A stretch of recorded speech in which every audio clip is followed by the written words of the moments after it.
The envelope arrived on a Tuesday. I remember because Tuesdays are when I destroy competitors, when I dismantle companies and rebuild them in my image, when I remind the world why Alexander Hawthorne is untouchable. But this envelope, this changed everything. My assistant placed it on my desk with trembling hands. "Sir, it came by private courier. The lawyer said it was urgent and personal." Personal. I don't do personal. I do business. I do control. I do power. I sliced it open with the antique letter opener my father gave me. The same father who taught me that weakness is death in our world. "Dear Mr. Hawthorne, regarding the estate of Elena Martinez, deceased." Elena. The name hit me like a bullet. 25 years vanished in an instant. Her laugh. Her eyes. The way she looked at me like I was more than just my last name. My hand shook. Alexander Hawthorne's hands don't shake. "Your daughter, Sophia Martinez, age 24. The words blurred. Daughter. My daughter. Elena had been pregnant. "Sir, are you all right?" My assistant's voice seemed miles away. I wasn't all right. My perfectly constructed world, my marriage to Victoria, my 2 legitimate heirs, my untouchable reputation, was built on a lie. The letter included a photo. A young woman with Elena's eyes stared back at me. Those same eyes I'd seen in my dreams for 2 decades. "Cancel everything," I heard myself say. "Everything. Sir, you have the board meeting in." I said cancel it. My phone buzzed. Victoria, my wife of 20 years who I'd married to secure a merger, who'd given me Marcus and Diane, who represented everything proper and powerful. "Darling, lunch at the club at 1? I stare at the photo of Sophia. My daughter. The daughter I never knew existed. Another text appeared. From an unknown number. "I'm outside your building, Mr. Hawthorne. We need to talk. Now." Sophia. My heart stopped. She was here. I'd imagined this moment 1,000 times. Standing in the lobby of Hawthorne Tower, surrounded by marble and money and everything Mom never had. Everything he'd chosen instead of her. Instead of us. "Miss Martinez." A sharp-dressed assistant approached. "Mr. Hawthorne will see you now." My hands clenched. 24 years. He couldn't spare one day in 24 years, but he'd see me now? Now that Mom was dead and couldn't tell her side. The elevator ride to the penthouse felt like ascending to judgment. My reflection in the mirrored walls showed Mom's face. Her eyes. Her defiant chin. "You're stronger than you know, Mia Moore," she'd always said. "You have his strength and my heart. That makes you unstoppable." The doors opened, and there he was. Alexander Hawthorne. Silver hair, sharp suit, eyes like steel. Powerful. Commanding. Nothing like the loving father I'd dreamed of as a child. "Sophia." His voice cracked on my name. "Mr. Hawthorne." Kept my voice cold. "You have her eyes." He stepped closer. "Elena's eyes." "Don't." I held up my hand.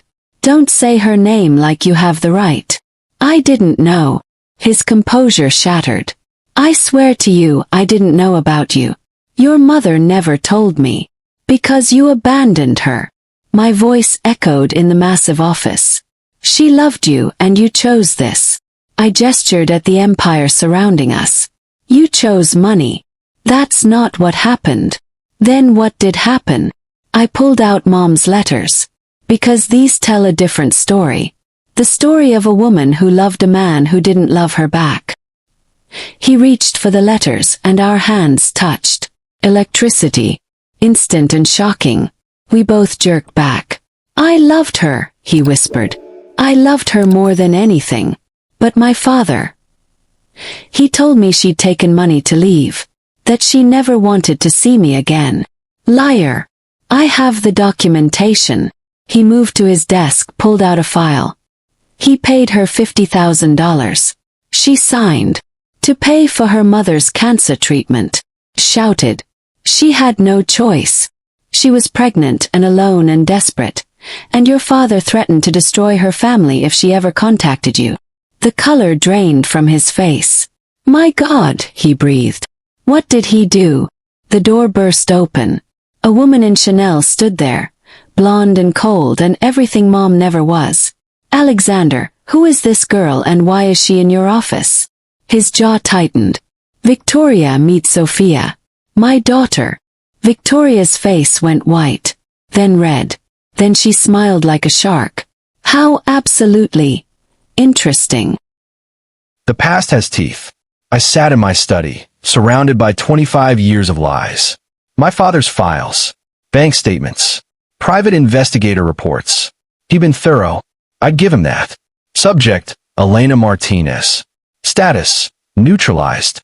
Payment, $50,000. Additional leverage, medical documentation regarding subject's mother. Threat level if subject resurfaces, high. Recommendation, maintain surveillance. Maintain surveillance.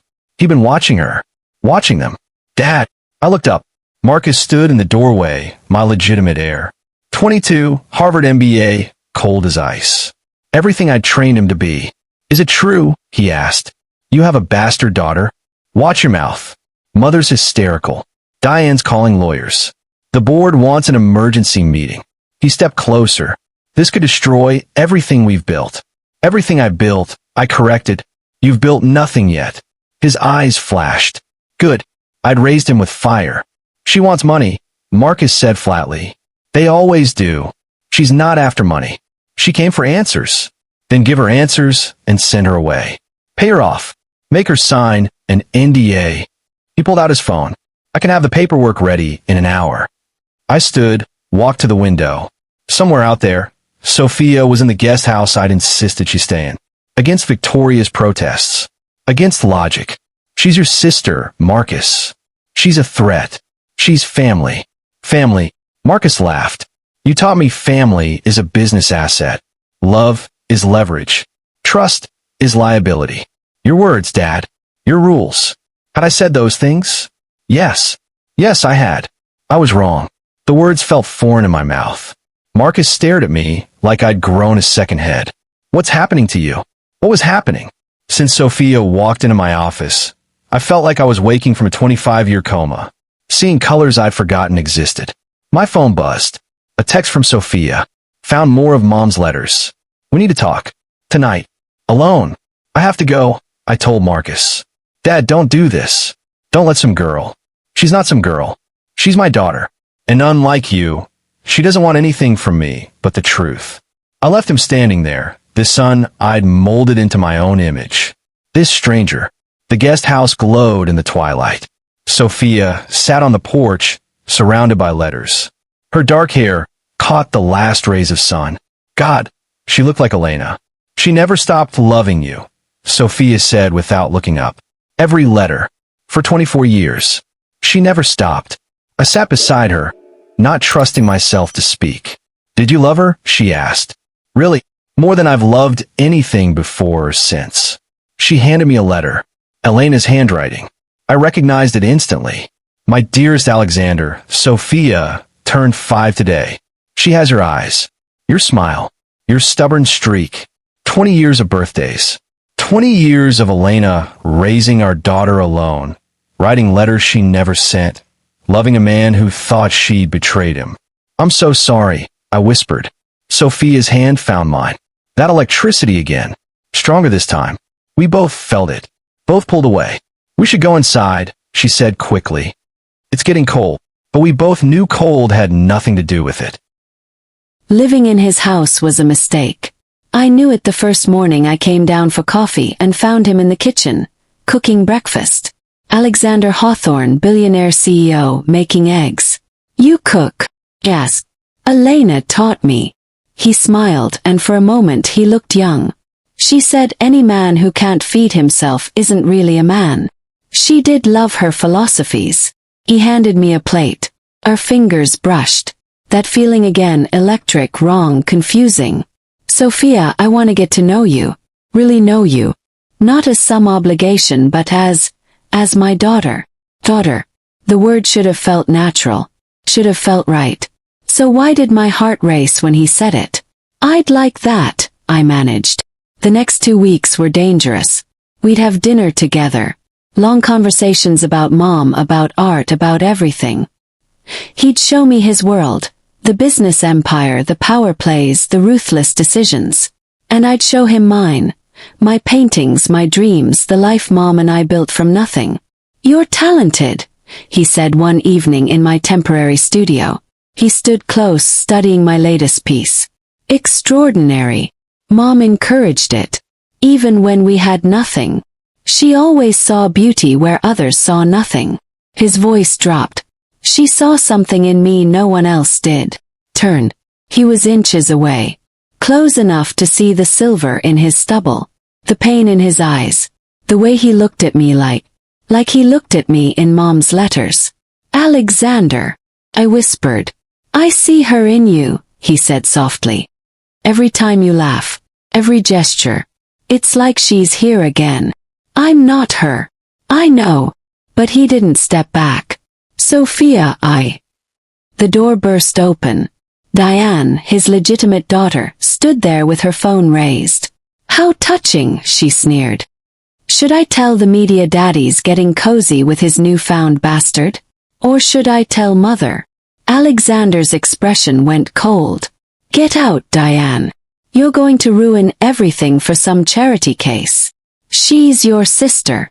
She's nothing." Diane's face twisted. "And when I'm done, everyone will know exactly what she's really after. What you're really doing with her in private." She left, slamming the door. "She doesn't mean it," Alexander said, but his voice was uncertain. "Yes, she does." I stepped away, creating distance we desperately needed. "Maybe I should leave." "No." His hand caught my arm. "Faye, please." Please broke me. This powerful man begging. "Okay," I whispered. "I'll stay." But as his hand lingered on my arm, as our eyes held a moment too long, I wondered if staying was the most dangerous decision of my life. Hell arrived on a Monday morning. Hawthorne's secret love child. The headline screamed from every device, every screen, every gossiping mouth in Manhattan. But that wasn't the worst part. The photos were. Sophia and I having dinner. Laughing. Her hand on my arm. My hand on her face. Wiping away a tear during an emotional conversation about Elena. Innocent moments made sinister by camera angles and captions. Billionaire CEO's inappropriate relationship with daughter. My blood ran cold. "Sir, the board is demanding your immediate resignation," my PR director said. "The stock is down 40%.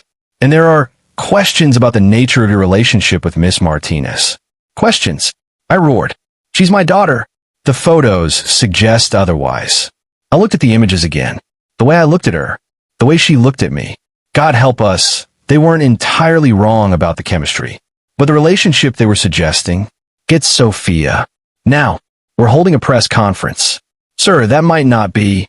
Now. 20 minutes later, Sophia sat in my office, staring at her phone with tears streaming down her face.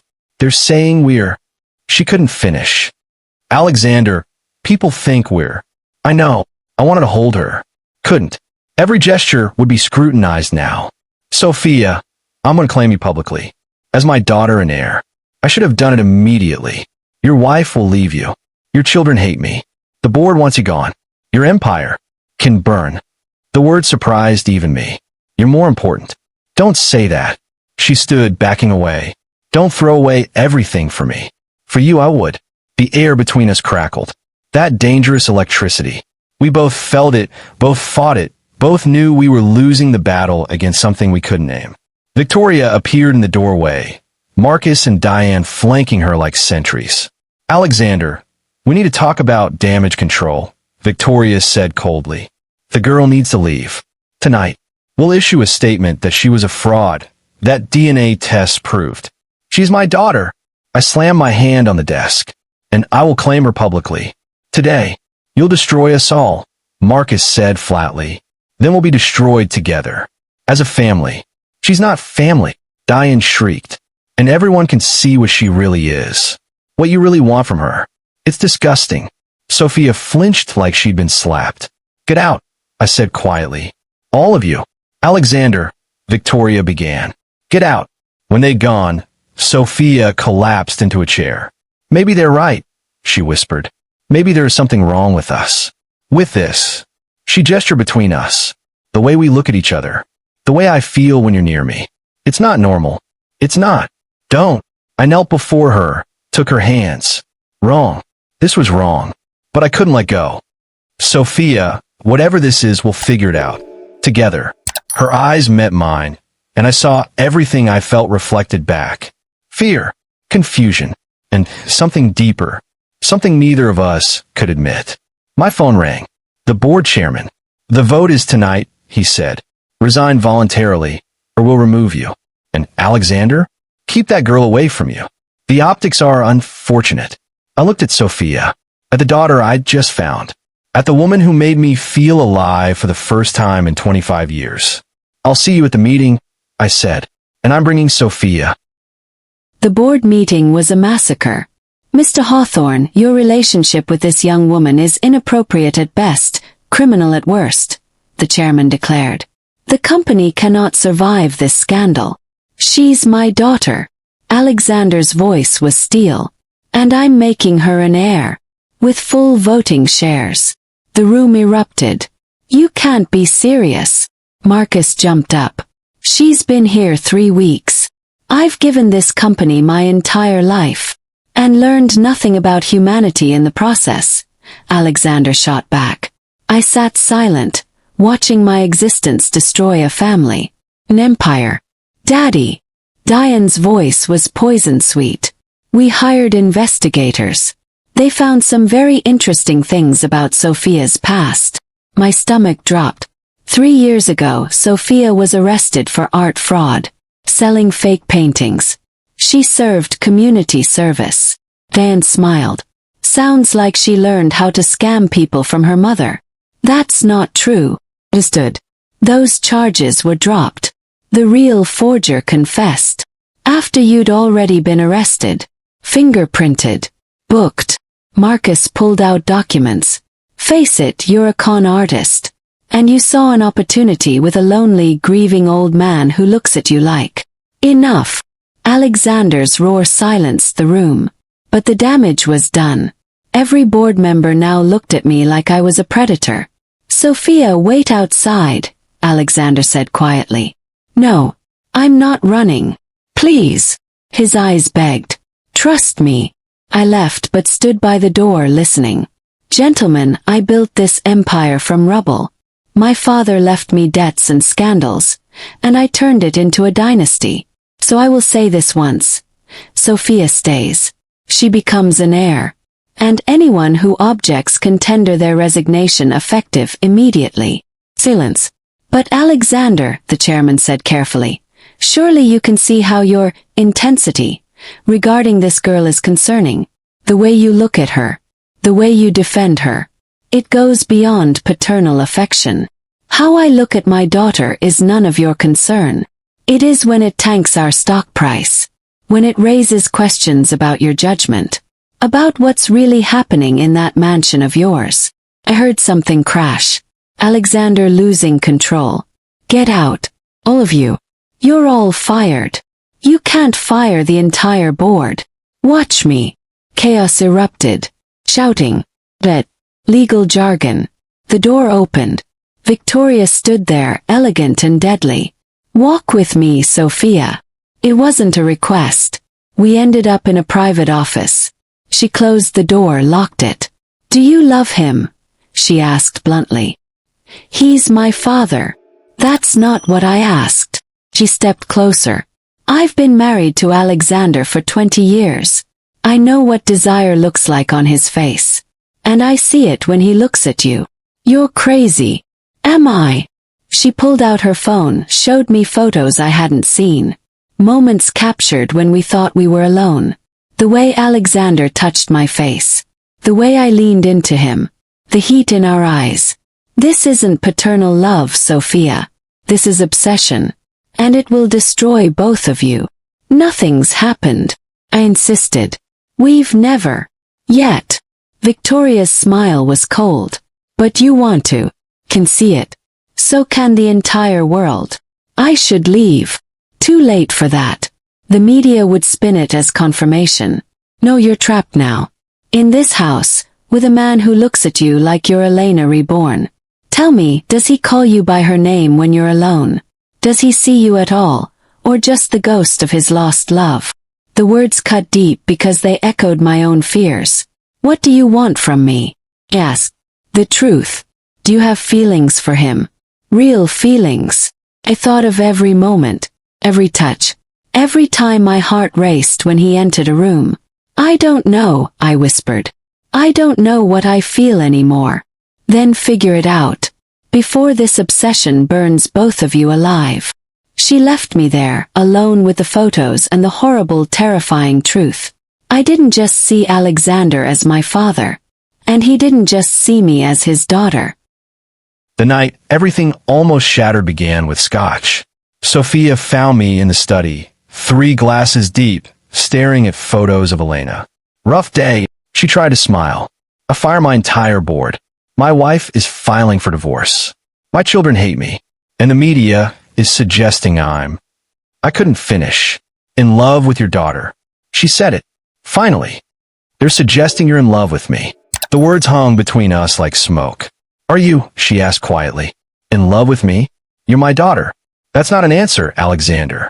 She'd never used my first name before. It sounded dangerous on her lips. What do you want me to say, Sophia? That every time I look at you, I see Elena? That you make me feel things I haven't felt in 25 years?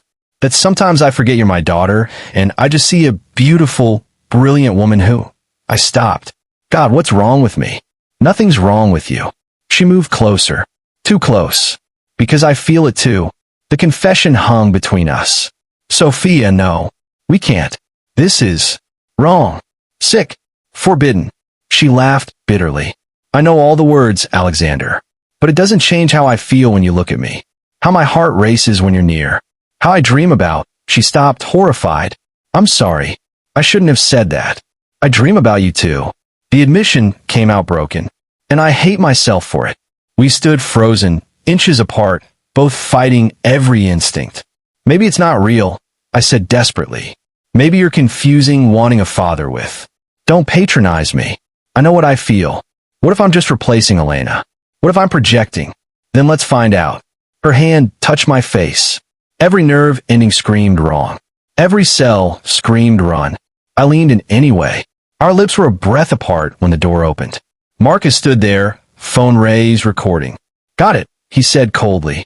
Every word, every confession, every sick, twisted moment. Sophia jerked away from me like I'd burned her. Marcus, I began. Don't. Just don't. He lowered the phone. I wanted to believe you were just confused, that she was manipulating you. But you actually have feelings for her. Your own daughter. It's not what you think, Sophia said. No.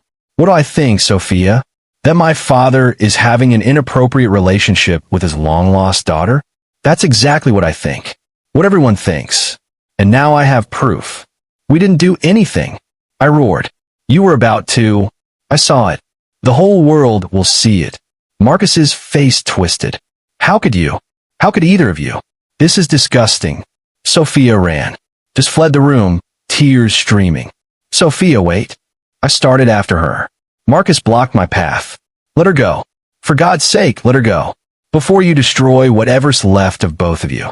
I shoved past him, but Sophia was gone. Her room was empty. Clothes gone.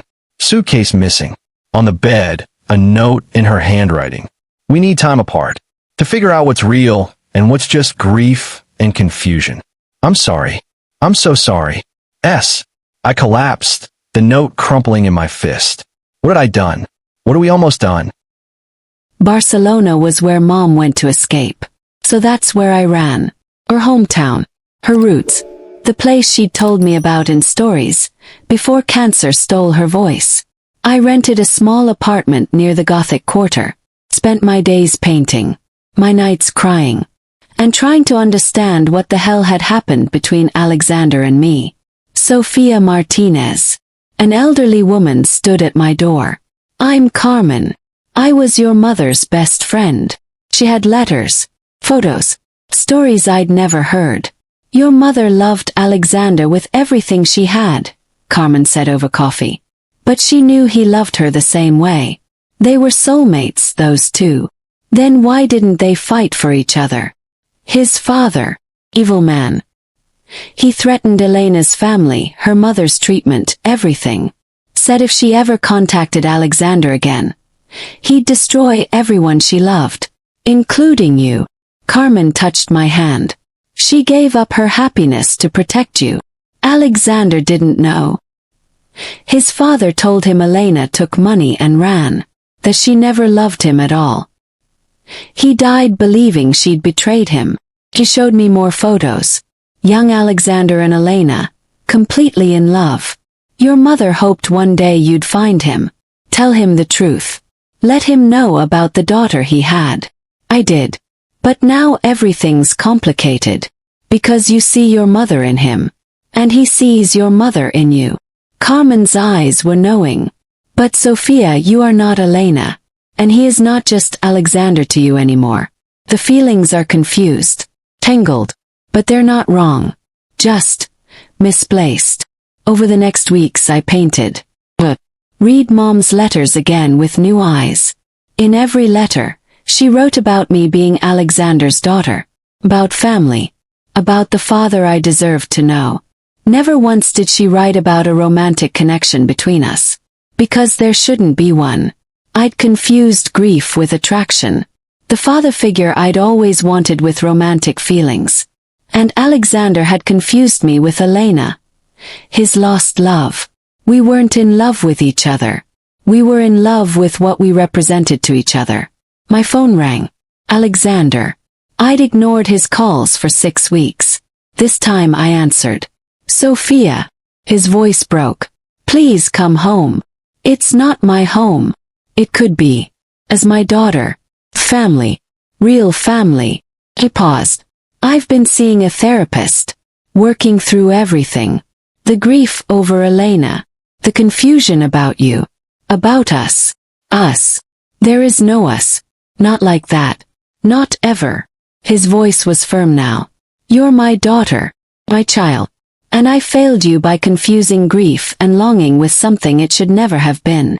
Tears streamed down my face. I confused needing a father with wanting a relationship.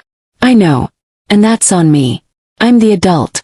I should have maintained boundaries. Should have recognized what was happening. He cleared his throat. But Sophia, I want to try again. As father and daughter. Can we do that?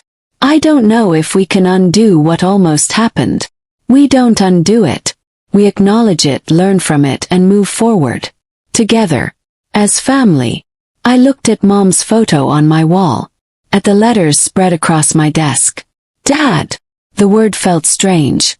But, yes. Hope filled his voice. I'm ready to come home. Sophia came home on a Saturday. This time, I greeted her as a father. No lingering looks. No inappropriate closeness. Just a hug that said, "You're my daughter, and I love you." "The guest house is still yours," I said. "Or I can set you up in a penthouse downtown. Whatever makes you comfortable. The guest house is fine. For now." She smiled. "Dad," the word made my heart soar and break simultaneously. "This is what we should have had all along." "We have work to do," she said, pulling out a file. "I did research in Barcelona. About your father. About what he did to Mom. Alexander, there's more. So much more. We spent hours going through documents she'd obtained. Bank records. Private investigator reports. Communications. My father hadn't just paid Elena off. He'd systematically destroyed her life. Cost her jobs. Sabotaged her relationships. Made sure she could never reach out to me. He was monitoring her until he died," Sophia said. "And then someone else took over." "What?" She showed me recent documents. Surveillance on Elena. On Sophia herself. Dating back years. "Someone in your family has been watching us. Waiting. Planning." I pull my own files. Cross-reference dates and transactions. "Victoria," I breathed. "She's been working with my father's people. She knew about you before you ever showed up. Why not just pay me off?" Because she wanted exactly what happened. The scandal. The chaos. The near destruction of my reputation. I kept digging. She's been embezzling. Millions. Over years. If I maintained control, I would have eventually found it. But if I was distracted, disgraced, removed, she'd take over the company and disappear with a fortune. We worked together through the night. Father and daughter. Actually connecting. No inappropriate tension. Just family fighting for truth. By dawn, we had everything. Ready to take her down? Sophia asked. Together? Together. The board meeting was swift and brutal. We presented evidence of Victoria's embezzlement, her conspiracy with my late father, her manipulation of Sophia's arrival. You wanted me destroyed, I told Victoria as security escorted her out. But you forgot one thing. My daughter is every bit as ruthless as I am. And together, we're unstoppable. Victoria's face twisted. She's not even your real daughter. The DNA test was forged by you, Sophia interrupted. We had it rerun. I'm a 99.9% match. Victoria's empire crumbled in real time. Later, Sophia and I stood in my office, looking over Manhattan. We make a good team, she said. We do. Father and daughter. As it should be. As it always should have been. For the first time in 25 years, I felt complete. Not because of romance or desire, but because I found my family. My real family. What now? Sophia asked. Now? We build something better. Together. But Marcus appeared in the doorway, face pale. Dad, I found something else. In grandfather's files. About the night Mom died. She didn't die naturally. She was murdered. I finished. Marcus nodded. And suddenly, this wasn't over at all.